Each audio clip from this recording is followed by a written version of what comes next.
No.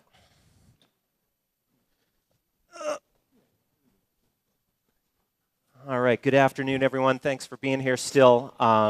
Quick introduction. So I'm David Swaebe with Mullen, and this is Joe Mandese from Media Post. To my right, he's the godfather of Media Post, the visionary behind it all. Is that a reference to my Italian descent? Absolutely. Next to him is Mike Smith, who is a contributor to Huffington Post. He's our Washington, D.C. Beltway expert, so we're going to get into some politics a little bit later on. He also has an agency background, having worked at Edelman once upon a time. And down the line, and it's a miracle that he's even here, is Brian Steinberg, who covers the TV and advertising business for Variety.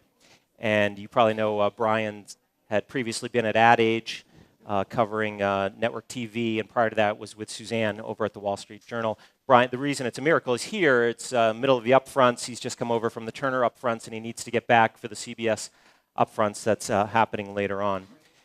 So as Dean said, the theme here is blurred lines. This is about the convergence that's going on everywhere in our business right now between what we do on the agency side, what media suppliers are doing, what's happening in the entertainment world, and how that's converging on what we do, as well as trends in journalism and how journalism is changing so ever rapidly.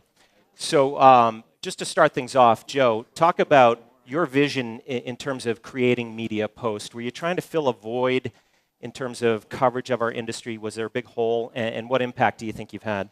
Sure. Well, first, I didn't create it. I just stepped in after my boss, Ken Fadner, who is the founder of Adweek, created it to kind of push start it a little more. But the idea there was, yeah, you know, there were great established brands with Ad Age and Adweek, and Media Post took a position of dealing with the media traders. And there have been a long history of great vertical publications covering media, including Media Week and Media Decisions and Inside Media. But, you know, basically our focus was really where the money got spent. You know, still in the old days when you had a 15% commission, you know, 85% of the business came from processing media, but it was all the great content and positioning and strategy that drove that. So we started out by focusing on the media wonks, particularly in digital and technology. And I do think, as this whole conference attests to, that the lines are blurring. I think the lines are blurring between what is creative, what is media, what is even PR, and what is advertising. So we've been following it. And really, Media Post is not one publication. We're an amalgamation of probably about 50 different vertical publications. Feels like a million, to be honest Feels with you, like a million, as a publicist, yeah. And I apologize for that. But here's the thing. You don't have to read everything. We're really publishing for a lot of micro audiences, and the truth is this industry is very diversified, from the heavy gearheads down to the most aesthetic creative types. So we're trying to appeal to all of them. We've only moved into creative and you know, more general agency coverage in the past year or two with MAD. We're moving micro into vertical markets with MAD editions in Boston, Chicago, LA, London. That's part of the old Adweek playbook, but we think there's a lot of regionalism and localism that drives this business too, and we'll continue to do that. Great. And Mike, how did you get to where you are now as a contributor to HuffPo? Is HuffPo doing anything specifically to get their heads around what's happening in our industry? Are they dedicating people to the beat? Are they dedicating any channels to it? You know, what's the opportunity for people in the room as it relates to HuffPo? Well, I got the column really through politics and the 2008 convention. Ariana had started something called Off the Bus. There used to be the old Boys on the Bus. Off the Bus meant we were blogging. And a Washington Post reporter said in Denver at the convention, this place is stinking with bloggers, which meant changed from traditional to new media to me right there on the spot. For me, the greatest opportunities are, yes, there's HuffPo Media, and that's a special section I think you all know. HuffPost Live is probably the best opportunity for PR people right now because they're dying for content to try to create more of a 24/7 content channel. And so your clients and expertise they might be able to offer on HuffPost Live is a good news hole. And you know, for me, creating content for your client and creating blog posts and columns and getting byline pieces is really important because we're just talking about feeding the beast now. There's so much that has to be developed. And Brian, your career progression has been kind of fascinating, from journal, super traditional, ad age trade focused on TV, now to a classic entertainment publication with more of a Hollywood focus that seems to have a fascination in what's going on in our industry. So explain how that all transpired and what you think the significance of that is. I just go where they want me, quite honestly. I don't know. Ad age was a great thing, so was the journal, good opportunities. I've just always been approached once in a while with things that are interesting and sound different, give me a little more control over what I do, which is always nice. The journal was a great place to work. Also, a lot of people with their hands on whatever you wanted to do, which is great for a while, but not great after a long while. Ad age, I had been there for a long while. This is an opportunity that came up to me from Variety. They are interested in trying to follow where the money goes. I think people in Hollywood like to see where movies are and how TV works, but they don't always quite understand there's a financial system behind it, a business system behind it. We're interested in tracking some of that. We're interested in tracking some of the trends that shape where decisions are made, how shows are supported, how brand integrations happen, some of the bigger creative trends in the business. You follow what I've done at Variety in the last year or so, probably less about which account is moving where, and more about how TV is being supported, and some larger creative ideas. For example, we did a thing at the Super Bowl about how there's a bigger embrace of multiculturalism from traditional General Mills, Coca-Cola, a few months before actually Addie's put on its cover. So we actually are doing some stuff. I think we're a little more nimble and trying to kind of do things. We're trying to do analysis and break news at the same time. We were first to break AT&T dropping Idol. We were big on the upfront last year. Those kind of things. I think it's good just looking for pop culture, for business, and stories where they have a good intersection are probably good for us too. Yeah, and it's been pretty interesting. You've got Variety focused on the entertainment business. I think some people are starting to think that the content being generated by ad agencies is quasi-entertainment, and that's the goal for sure. Then you have a lot of celebrities getting involved in either wanting to run their own agencies or wanting to create the spots for clients. That certainly is happening a lot. It's been a big year for the selfie. You had the Ellen DeGeneres incident on the Oscars. You had Big Papi at the White House. So what's your sense, Joe? I'll start with you in terms of this convergence factor between entertainment and celebrity and what's happening in the more traditional advertising world. Well, I don't think celebrity value is new. At Madison Avenue, you always knew the value of a great endorsement or connecting a brand with a celebrity. I only think the things that have changed now is the opportunities to accelerate it through digital media and use technology more and more. But I think the really important thing for the industry, going back to the lines with blurring the lines, is that people should be clear on who's representing what for whom at what time, and I think those lines are starting to break down. It's really the part of the business I don't understand is how celebrities are selling their own social endorsements now and the money schemes that are going on in that. I think we're working on a slippery slope there, and the other part of it is that you have a lot of micro celebrities emerging through social media themselves. A lot of people who didn't have a voice or a platform before, and I think the whole key here is to connect the influencers with the audiences and on behalf of a brand. But I'm not as much of an expert on celebrityism as either of these two gentlemen. Well, what do you see in Washington? Because I see, for instance, House of Cards. It's sometimes hard to tell with Kevin Spacey whether he's in character or not in character. Or Julia Louis-Dreyfus, for that matter. Or Julia Louis-Dreyfus. They curse like a So sailor. what's going on there? Well, I think the selfie as a self-promotion vehicle is really here. At any given time, there are 31 million selfies on Instagram. Ellen DeGeneres got 2 million within 24 hours. I have an actress friend of mine over here, Calamira, who's the Greek American Idol, and she is branding herself now to become a star in Hollywood, and is also a spokeswoman for a mobile phone company. But she's won a lot of contests and singing and that sort of thing. And so, what we're trying to do is help her. She's my neighbor in Washington. Help her get established and be a U.S. distributor for these sticky phones that allow you to take selfies and remotely. You can stick them anywhere and you can remotely push them up against glass. So this is celeb marketing right in front of your eyes. Pimping out the 4A's conference. And Brian, what about you had Will Ferrell doing a huge high-profile campaign for Dodge earlier this year. You had Jerry Seinfeld is doing work for Acura, as you know. Jay-Z, big time in Samsung. Diddy with Ciroc. What is the significance from where Variety is looking at our industry of all these people having much more of a stake Yeah, in the brands and the Are commercials. we back from the ad break yet? Okay. Yeah. I think look, celebrities are now. I think you are now they're harnessing media for their own ends as well. Everyone has an agenda, as you just saw, and I think people are now. And Will Ferrell, when he launched his movie, he wasn't interested in selling Dodge per se, but Dodge helps him sell his movie. Yep. And I think the celebrities now see, look, this is a very fragmented world. Attention is hard to get. Attention is hard to assemble. It's hard to get into one big scalable opportunity for a Subway or Coca-Cola or a movie studio. And so you have to kind of mine every minuscule opportunity to try and get 10 people here, 100 there. And this is what's happening. These campaigns are less about, I think, organic. Will Ferrell has nothing to do with Dodge. He doesn't know what it is, and the brands don't have no intersection whatsoever. But he can harness their power for his ends, and they can harness his attention getting for their ends. That's how it makes sense. Right. We talked about the fact that it's upfront week. Last week was the new fronts. So let's talk about the convergence between TV and video. Adweek actually had a faux cover leading into the new fronts. It was from AOL that said, "Is TV dead?" And obviously that's been a conversation that's been going on for years now. Is TV dead? So where are we at in terms of the death cycle associated with TV?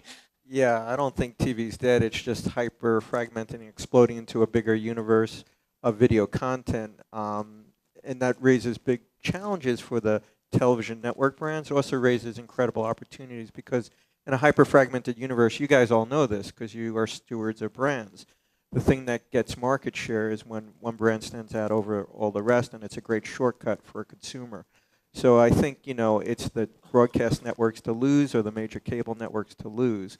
But there's no barrier to entry. And, we did that analysis which showed that right now when Nielsen rolls out the new digital program ratings next year, YouTube will have about a 2% share of the total market. Now that might not seem like a lot, but when you look at it in the context of this new universe, it'll be interesting to see how YouTube stacks and how the overall long tail starts to encroach on the big brands. So the bottom line is you got to put everything in your arsenal to galvanize and attract consumer attention. It's a hyper-fragmented world out there. Joe also had a stat recently that I think it was since 2008, 2009, the number of channel options for the average household has grown 60 flat or 60 times, some extreme number, but that the number of channels that people actually watch at home has really leveled off at around 17. So what does that mean? Yeah, well, what it means is that people don't have an infinite capacity for attention spans. And I think the real issue now for our industry and society is people talk about the attention economy. I think we really should start talking about the attention stream and our ability to own pieces of it, because that's the world we're in right now. There's an infinite amount of content. There's not an infinite amount of time or attention to spend with it. So I've tracked the Nielsen data really closely. I mean, they estimate on average there's about 200 channels available, and now there's only about 17 channels viewed. So the bottom line is there's this principle in cognitive psychology called the magical number 7 plus or minus 3, which says that human beings can only really consider about 10, 12, maybe 14. Nielsen's shown 17 considerations. But here's the interesting part. If you look in that, we only watch on average 17 channels, but we're probably all watching Fox or ABC or whatever. It's on the fringes where we really start to hyperfragment and differentiate. And that's where the opportunities are and also where the risk is, because on the margins, society is really breaking down to a lot of special interests, or as you might say, the long tail. I would encourage people to get a copy of the Consumer Electronics Association recent report on household buying habits. It just came out May 1, and future purchasing. It says that most Americans are now going to be buying smartphones far more than tablets, TVs, or any other electronic device. 65% of Americans own smartphones. If mobile's not the new medium, I don't know what is. Anyway, this new stat report is free, and it's worth getting at CEA.org, not a commercial. And Brian, what about, there's two things I want to ask you about. One is C3 versus C7 ratings. Okay, so where is that headed this week at the upfronts? Are we moving towards giving the networks credit for viewership 7 days out? I think the problem is that C7 does not work on a unified level. I think if you listen to the buyers versus the networks want it right now, especially the broadcast networks want it right away. They feel their shows are watched a week up to a week later on DVR, and they should get credit for that. At the same time, I don't think all clients want it. I don't think movie studios will pay for it. I don't think retailers will pay for it. We want to launch a movie on a weekend or a sale on a weekend to show your ad on Thursday and have it watched on Monday is actually means it's worthless, not more. I also think that the cable networks don't get a big lift from C7. They have no reason to push for it. So in a world where you're buying cable and broadcast at the same time, and a good chunk of it doesn't see the need for it, I think the broadcast have a bit of an uphill fight. Until Scanzoni says, I want to have it's going to happen tomorrow, I don't think it's going to happen. So I haven't seen him say it's going to happen tomorrow yet, so I'm still waiting.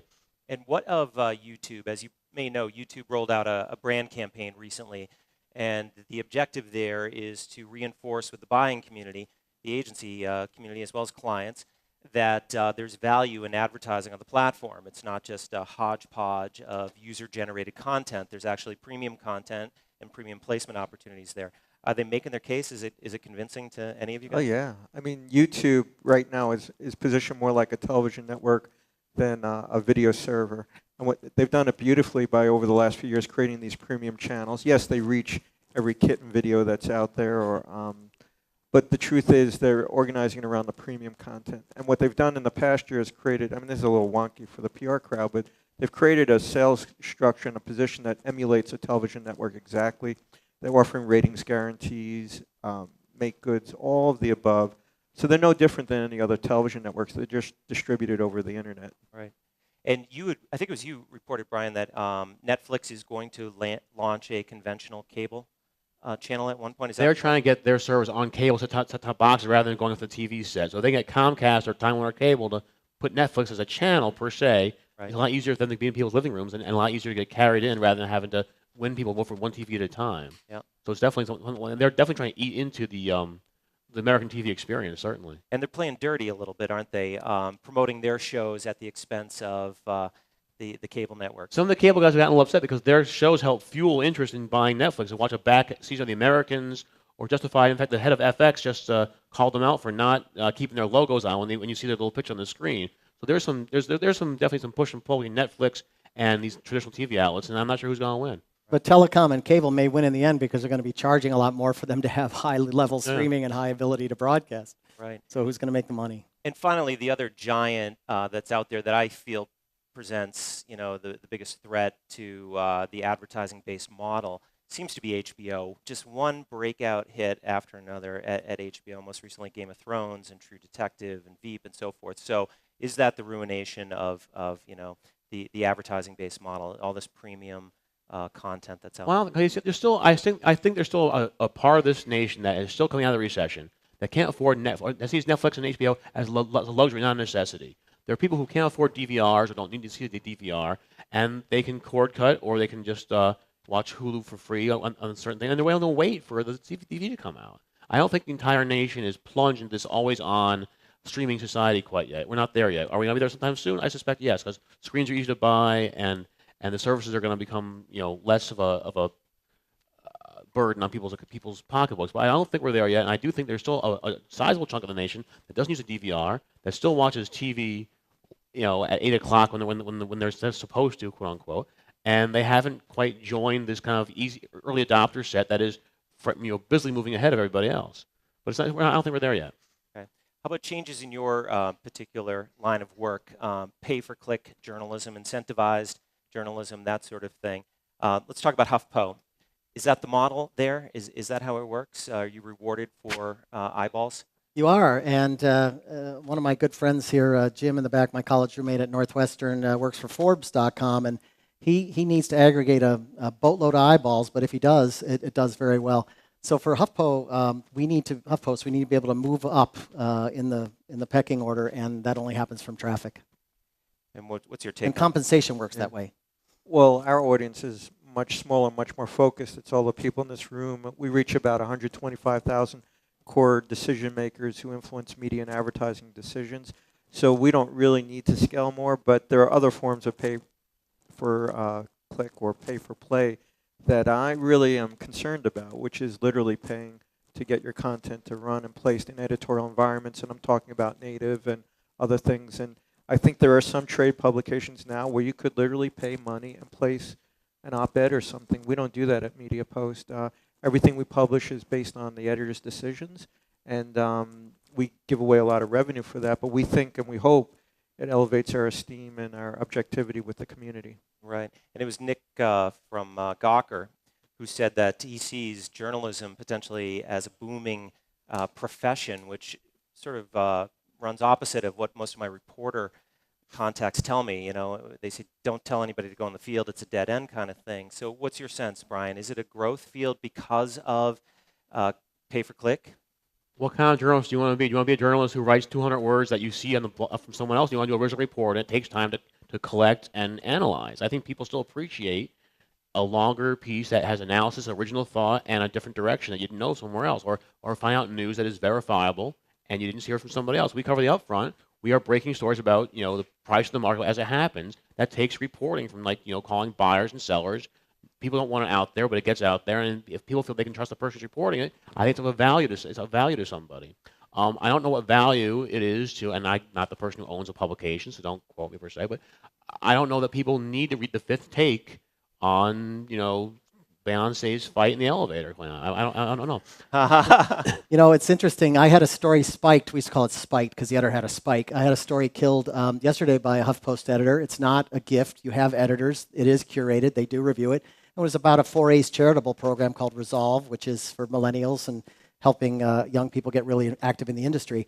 And the editor goes, give me more context. Give me the entire CSR program for 4A's. Let us know what happens at this conference. And we'll see you in a couple weeks when you get that story. So I couldn't just say, hey, applications are due today if you want to be one of the cool millennials that gets involved in Resolve. Right. We have personal experience with a story that went hyper viral. And what we learned from it is that a certain type of subject matter is almost guaranteed to do it. And this happened to be around moms, you know, and Mother's Day. And it just absolutely exploded. So, you know, the editorial team obviously knows that. They know historically that 4 out of the 5 top stories they've ever published in this particular channel had to do with moms. So does that mean that there's going to be a tendency for them to seek it out, look for as much mom content as they can possibly find and just load up on it? Yeah, so there was a story in the last 24 hours, I think we covered it, that some study proved that crotch shots generate a lot of awareness and attention. I mean, the truth is, yeah, people are interested in a lot of things, but if I understood your question right, I think, yeah, as a journalist, you want to play themes just like an advertiser or a brand does that's going to generate interest in an audience. But if you're going to game it, you're going to use mechanics to just create, you know, robotic journalism.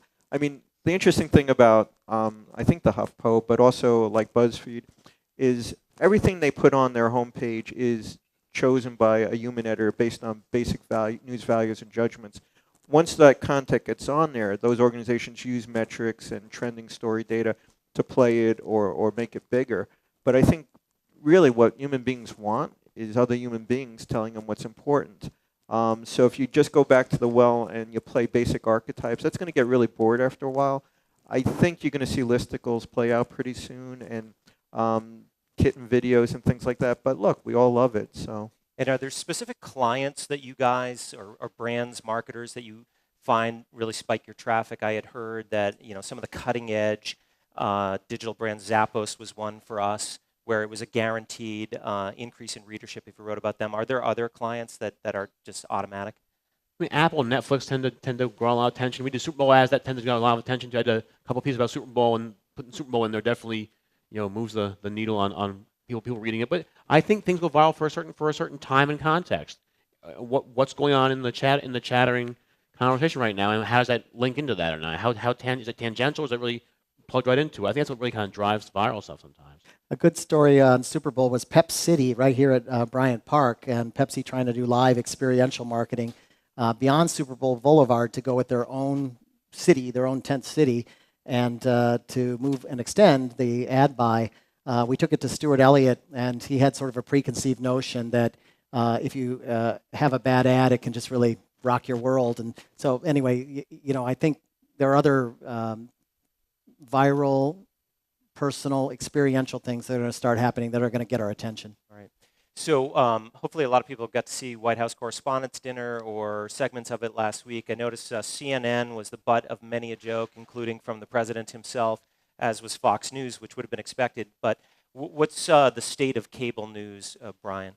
I think it's changing a lot, and I think the problem is that what they do, telling you what's happening now, is not of value anymore. So they are either giving you analysis from a partisan view, Or like CNN, they're trying to find stories they can own or manufacture that they own and go crazy on, whether it be a downed flight or a missing cat or a ship with a disease on it. So CNN, I mean, the guy running it now is a very savvy media guy who gets a little schizophrenic sometimes and can go crazy, and he's full of ideas, and you can see that CNN is pursuing an awful lot of ideas at once, and it's a little bit of a hodgepodge right now. I think people are now getting most of their immediate news. This happened. They have friends who are telling them it's all mobile. It's all mobile and viral. You hear stories are breaking on Twitter. Friends alert you to stuff. I have an app on Twitter that says like these 8 people are now following this friend. There's a reason why they're following somebody. You're now following more of your news on mobile. I think CNN is smart trying to get into that game as well. They have a very robust mobile suite of things they're trying to do. They're trying to up their digital stuff. So I think now more and more these guys have to get into more digital, be more present in the digital world beyond ABC and Yahoo. I think CBS News is up there trying to do a video streaming service that you can be on 24/7 through various devices. I think CNN is trying to play in that world. I'm not sure Fox News sees the value, and I think they've done a great TV product that gets a lot of ratings, and they seem to be happy with that. But I do think more of these players are going to move from not only doing this kind of 24/7 broadcast, they'll probably be off the news, more analysis, more newsmakers, more kind of magazine type stuff. The real news is going to be on mobile and online, and I think you're going to see the magazine type stuff go to the cable news outlets and maybe even the broadcast news outlets too. Let me say in Washington, they are glued to cable news. CNN, Fox, MSNBC, CNBC, and you go, if you're a Republican or a Democrat, to the station you already believe in to reinforce exactly what you already believe. It's round the clock, it's in every building, and it's all we do. Yeah. Cable television news. Yeah. In the National Press Club building, anywhere. So it ain't going away in our town, but then we're very monolithic. Our average age is much older. We have the highest educated workforce, and we have a lot of old dudes. Yeah. I get the sense, Mike, that this next presidential cycle has the potential to be the nastiest. I guess each one gets nastier. But already this morning, they've got Karl Rove saying that Hillary has health problems. Lewinsky resurfaced the other day. Christie was getting abused at the White House Correspondents' Dinner. So how nasty do you think it's going to be? You know, I think it's going to rise to a new level of nastiness. And the reason is we all make money at this, advertising folks. Negative ad campaigns work. It's proven science. They work. So, you know, I think it is going to get tough. I think Hillary will likely be the de facto nominee. I think Jeb is going to come in, and Christie has said that if Jeb comes in, he'll bow out. So we like dynasties. Who doesn't like a dynasty? Come on, let's have Bush royalty. Why not? And so, you know, it's going to get bad, but how is it going to get bad? And what tools from Obama's social networking capability? I mean, Obama was all about Saul Alinsky and delivering house-to-house votes and bringing out precincts. Obama was no different than Richard Daley. You know, so you have to deliver the vote. It doesn't matter what you say, do, what your messages are. You got to get people to click the lever. That's what works in America. And I assume spending levels are going to be at record highs. You got 2 open races, basically. Yeah, and with the super PACs, yeah, it's going to be a record, and media costs are going up. So, and would you ever recommend to an agency that they take on a candidate campaign? Anybody? Well, I've covered political media campaigns a long time, going back to the 80s, and I was always shocked when I saw agencies take on those. Usually it was individuals, and it was funny for me to see the partisanship that occurred in Madison Avenue, because I always assumed it was a very liberal business, just from pop culture. And when I saw the power that got behind the original Tuesday team, you know, it was people like Phil Duesenberry and guys that I thought were really left-wing. So when they showed the shirts, I mean, one of the first stories I covered was Jerry Delfamina pitching Reagan's account. So I was like, is that really the way the business is? But you know, I think it's just reflective of American culture, and I don't really recall. I think DDB did a campaign for Johnson a long time ago. I think that was like the only time a big agency represented a political candidate, but you certainly have pure play, smaller digital agencies like Blue State Digital that represent Obama and others. Yep. I think it's mainly people coming out independently of their agencies and representing candidates. I agree. Absolutely not. You should not take on a political campaign if you're a mainstream Madison Avenue agency. Whatever side you work on, you're not getting clients on the other side. It's not worth it. However, you know, for Blue State, for firms that are strictly political consulting firms, I worked at Euro RSCG. We were offered a campaign. We didn't take it. I worked at Nielsen, and on their neuromarketing, they didn't even want to take the brainwaves of Richard Cheney. Thank you. That was my joke. For the There is, in the really wonky programmatic side of the business, is a lot of partisanship. There are digital search and programmatic shops that are working partisanly. And it's amazing because they're using science now to target consumers programmatically based on political persuasion. And I don't want to go off the deep end on that, but that's really kind of interesting to me. Who are the geniuses that are advising Obama on doing things like Between the Ferns, for instance, showing up on Reddit? Is that Blue State that's behind that? Who gets credit for it? Yeah, it's Blue State. It's David Plouffe. It's Axelrod. It's still the same gang. The gang hasn't changed. They just went back to Chicago to go make some money. And Rahm went back to go be mayor. Doesn't mean he's not talking to Barack once a week. I mean, it's still the same folks that delivered the votes and got him elected and delivered him again on the second run. I didn't think necessarily he was going to win that race. Right.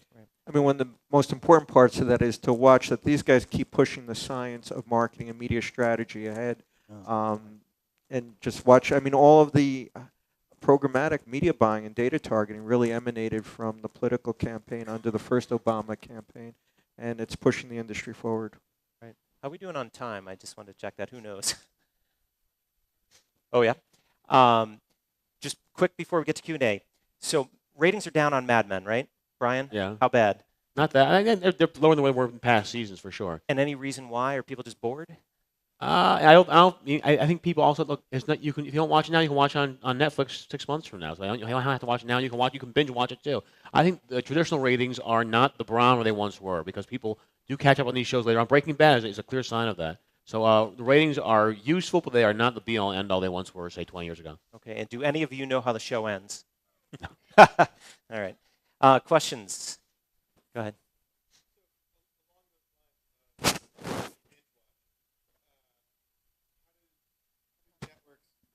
How do networks and agencies and partners try to figure out ways to create content that is going to last several years, but people may want to catch up on year 3? And how do you convince people to stay with it for year 1, 2, 3 before that? Well, I think VOD is becoming an answer to binge watch, and I think the networks are actually this year making a big deal of offering new kinds of commercials on video on demand. You can actually switch out the ads; they're more relevant when the person watches them. So if you can watch them, the day after it runs, it's one kind of ad. If you watch it 2 weeks later, it's another kind of ad. They're trying to sell. They're trying to really parcel out what they sell, who they sell it to, and when they sell it. That's one answer to help to take advantage of binge watching. As for the years past stuff, product placement can help. If you want to integrate into the show, that doesn't go away if it gets syndicated or if it goes on Netflix. You can still have the car in the show, and if it's like a different interesting demonstration of the technology, it can work. But it's not the easiest stuff to kind of figure out or calibrate. I was going to ask Joe a question. So we have Bob now, Garfield, over there, and Barbara, 2 critics everybody knows. And I see Stan Mack is back, or Stan is now over there. When I see the daily column that Richard writes, I don't know how to say that, but that's good. It's got like a little bit of edge to it, which Sure. I find really interesting. Can you just talk about that? Yeah, well, it's like I said before, we're an amalgamation of a lot of things. We're not one publication. And we think there's a spectrum of interests out there from really wonky digital programmatic stuff to, great pontificators like Barbara or critics like Bob. And we think there's room for a snarky kind of take on the industry. Look, I personally really like to write snarky, but most of my stuff is pure journalism. I used to have a column, which I retired a long time ago, called The Riff, and it's fun. It's really interesting because I think our industry and our world takes itself a little too seriously sometimes, but there are fine lines, going back to the blurring of the line themes, and you need to know when something is an objective journalistic take or a point of view column or a snark. And, it's tough. Sometimes you go over the line, but, we're trying to offer everything to everyone. Look, by the way, we'd love feedback. If you think we're way too edgy on it, okay. So, yeah. Well, it's personality driven. You have to find the right person to be a columnist, and this person has an edge to them. It might have felt a little off-brand for Media Post, right? Like, yeah. What is our brand? I'd like to Huh? I'd like to ask all of you what our brand is because that would be helpful. Straight up. Okay. All right. About over a third of our content is not news. It's commentary, largely from industry practitioners themselves. Now, again, it may be wonky practitioner stuff, but yeah, I mean, I think it's interesting because I would love to own that position of straight up news reporting because I think we really need that in this world. I wish we did more of it, actually. So your commentary, your editorials, if we want to pitch someone for that, do you prefer to get a finished piece or a bullet point, quick idea of this is an editorial I would like to? Look, our basic criteria is we're an equal opportunity exploiter. I already said a third of our content, it comes from industry contributed stuff. It's always existed. The New York Times has op-eds. That's not a new practice. We just have more opportunity to publish it in more vertical areas. The criteria are very simple. We're looking for content that's well written, that is relevant to our audience, and we have micro audiences and broad audiences. It has to be objective in the sense that it can't be explicitly shilling a product or service. And then we have a contradictory criterion, which is if you are writing about something you have a vested interest in, you need to disclose it. Other than that, it's like, one of the real problems is I think people are retreading basic themes out there. And, what we're looking for is genuine insights, just like all of you are looking for them. So the best columns are the ones that take a personal point of view. We're launching a new column on the concept of audience buying, which to me is one of the most radical shifts in the industry because we've moved from buying media to literally buying audiences. And we have some great writers. We have Justin Evans, who's a novelist, who's one of the columnists on that, and a few other guys who aren't polished writers. And they all ask me, like, what should we write about? And I said, write about what moves you. You can still push your agenda, but if you don't get the audience, just like every great copywriter, you got to connect with people. And those are basic. What excites you, what motivates you. If your passion doesn't come through, what's the point? And Joe, Engage Moms, I read that regularly, but I can't figure out who the editor is for. That's Nina Lentini, who's the editor of Marketing Daily. All the Engage newsletters are managed by Nina. Same. Thank you. One here.